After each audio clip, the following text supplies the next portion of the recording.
kwirinda nyakuri kutwigisha kureka burundu ibitwangiza ukatuyobora mu gukoresha ibizima bitugirira neza.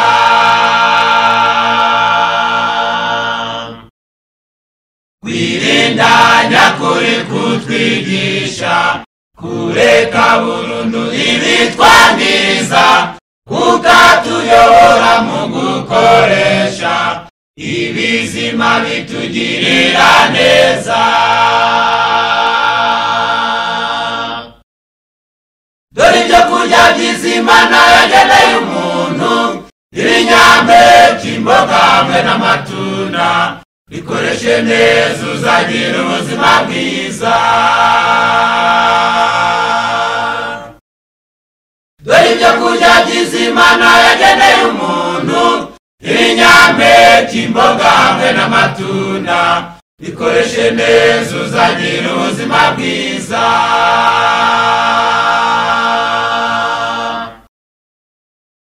Intambwe ku ntambwe Imana irashaka kutugarura kuri gahunda ya kera, n'ukuvuga ko umuntu yakagombye gutungwa n'ibyo kurya biva mu butaka.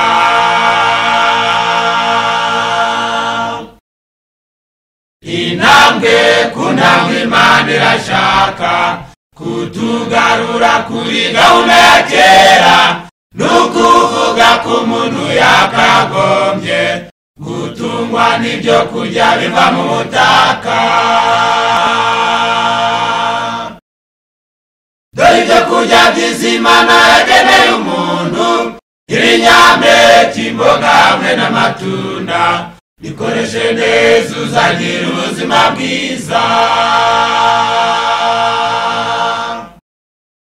Dore ibyo kurya by'Imana yageneye umuntu, ibinyampeke, imboga hamwe n'amatunda, bikoreshe neza uzagira ubuzima bwiza.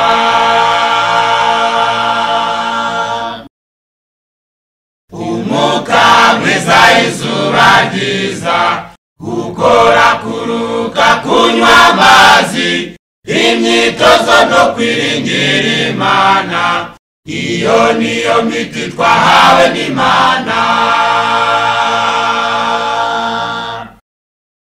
Umwuka mwiza, izuba ryiza, gukora, kuruka, kunywa amazi, imyitozo no kwiringira Imana, iyo niyo miti twahawe n'Imana.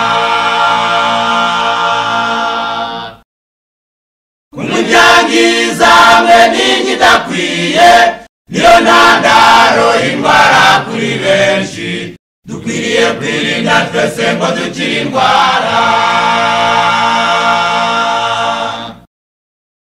Kumubyangiza hamwe n'ikidakwiye niyo ntandaro y'indwara kuri benshi, dukwiriye kwirinda twese ngo dukire indwara. Dore ibyo kurya by'Imana yageneye umuntu, ibinyampeke, imboga hamwe n'amatunda, bikoreshe neza uzagira ubuzima bwiza.